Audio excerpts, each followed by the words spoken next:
Kabayan, maligayang pagbabalik sa Weather Pinas channel. Meron ho tayong pinaka-latest na weather update dito po kay Super Typhoon Nando.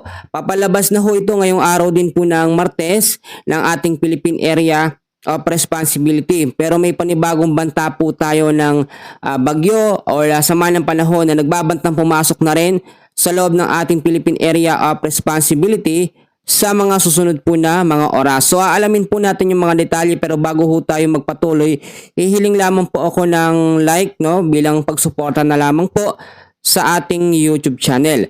So sa ngayon, alamin muna natin yung pinaka-exact po na lokasyon or kung nasaan na ba itong si Bagyong Nando. So ipapakita ko sa inyo yung tinatawag po natin na weather radar live.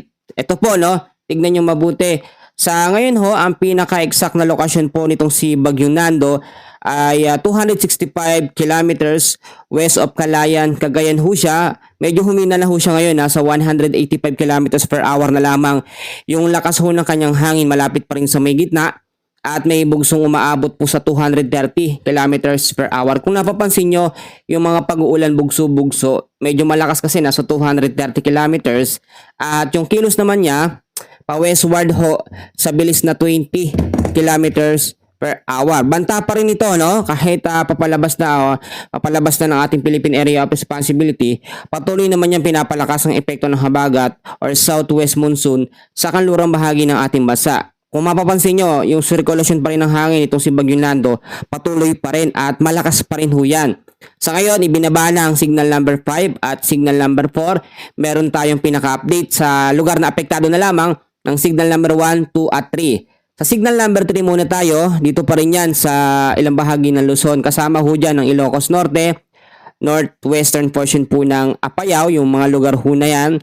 Kasama rin po ang northwestern portion po ng mainland Cagayan. So apektado ho yan. At kasama rin ang western portion po ng Babuyan Islands ng signal number 3 na meron ho warning lead time na 18 hours. May bilis ng hangin na umaabot o pumapalo sa 89 to 117 kilometers per hour. Hindi pa tayo tapos, no? Meron pa tayo dito sa signal number 2 sa parte pa rin ito ng Luzon. Sa Batanes ho, signal number 2 dyan. Sa Babuyan Island, binaba sa signal number 2. Northern and central portion po ng Cagayan. At eto rin po, may mga lugar pa tayo na apektado, kasama dyan ang ilang bahagi ng Apayao, ilang bahagi ng Abra, Kalinga at western portion po ng Mountain Province. So may mga apektado pa rin ng signal number 2, kasama pa rin dyan ang northern portion po ng Benguet, Ilocos Sur at northern portion po ng La Union. Pag signal number 2, warning lead time 24 hours. Sa loob ng 24 hours, mararanasan po yan. May bilis ng hangin na umaabot sa 62 to 88 kilometers per hour. Ang signal number 1 natin nakataas pa rin sa Cagayan, Isabela, sa may Quirino, Nueva Vizcaya, northern and central portion po ng Aurora, kasama ang ilang bahagi ho ng Mountain Province, Sipugaw, the rest ng Benguet, the rest ng La Union, Pangasinan, at northern portion po ng Zambales. Tulad ng aking sinabi kanina, may panibagong banta tayo ng bagyo, no? Actually, ito po ay nasa high chance na o nasa red warning signal para maging isang ganap na tropical depression or bagyo sa mga susunod na mga oras. Nagtatangka na itong pumasok sa loob ng ating Philippine Area of Responsibility at sa ngayon wala pa naman itong direktang epekto sa anumang bahagi ng ating bansa, pero banta na ho ito, no, sa panibagong sama ng panahon. Sa pinaka-exact na lokasyon nito, itong low pressure area na yan, 1,220 kilometers east of Eastern Visayas. Kahapon ho, nasa may bandang silangan siya ng Mindanao. Ngayon, Eastern Visayas na. Talagang patuloy siyang kumikilos. Alam nyo, napansin natin dito, hinahatak pa rin siya nitong si Super Typhoon Nando kahit malayo. Yung sirkulasyon kasi ng hangin na meron dito kay Nando, masyado pong malawak yun aabot. So hindi imposible, kaya mabilis nag-i-intensifies from low, medium. Ngayon ay nasa high chance na, inaasahan sa mga susunod na mga oras magiging isang ganap na ito na tropical depression. Pero pag tropical depression, diyan natin malalaman kung magiging malakas, kasi yung ibang mga kababayan natin nangangamba ho sila na baka po itong susunod na banta ng sama ng panahon or bagyo ay maging kasing lakas din po nitong si Super Typhoon Nando. So ayon naman natin na laging may Super Typhoon, pero yan ang lumalabas sa mga update. So ang gagawin talaga natin ay magbigay po ng impormasyon para din makapaghanda yung mga kababayan natin. So hindi pa nga tapos ang bagyong Nando, may kasunod na naman na panibago.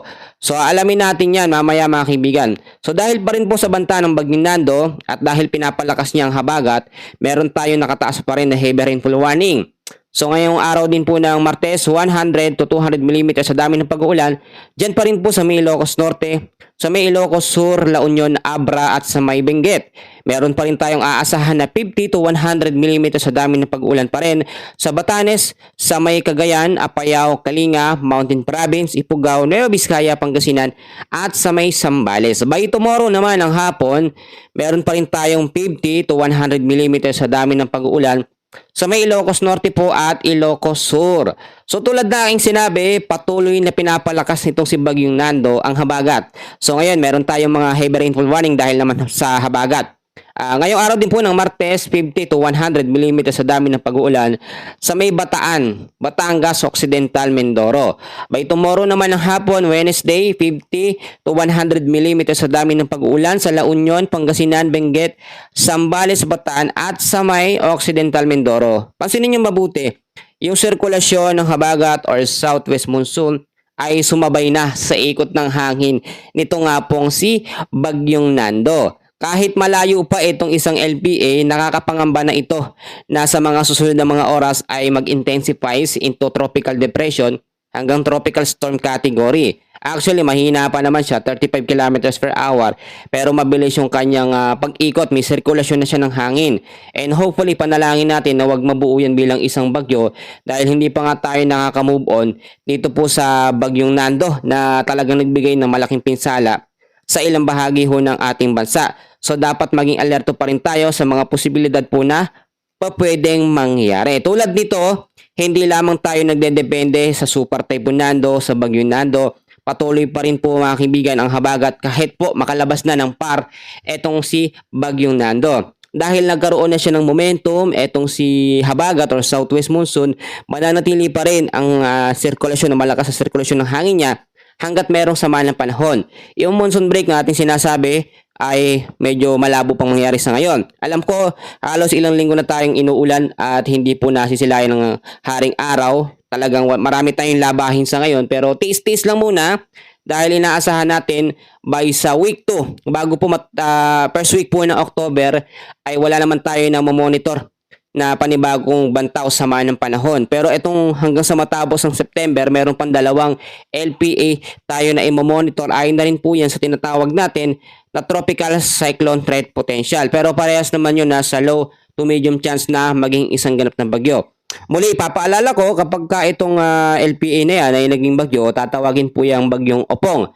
Pang-15 na bagyo ngayong 2025 at pinapanalangin na lamang natin na kahit maging bagyo yan, wag lamang maging malakas kasi hindi naman talaga natin mapipigilan yung pagpasok ng bagyo sa loob ng ating bansa. Talagang taon-taon na yan. Yung iba sinasabi natin dapat masanay na tayo, no? Pero ngayon, lalo tayo nagkakaroon ng problema kasi sa flood control natin, yung bilyong-bilyong budget napunta sa bulsa ng mga kontratista imbis na sa ating sa atin, no? Sa flood control na ilalagay yung pera sa iba pa. Ngayon, ang mga bagyo, pinalabas nila yung mga problema. Kaya talagang minsan, dapat ipagpasalamat din natin may mga bagyo. Pero, syempre, yung mga kababayan naman natin, ayaw natin mapahamak. So, sa ngayon, medyo napahaba ang aking update, no? Yan muna sa ngayon, kabayan, kaibigan. And please, no, huwag niyo kakalimutan ho na mag-like and pa-share na rin ang ating update sa iba nating mga kababayan. Maraming salamat po sa inyong lahat.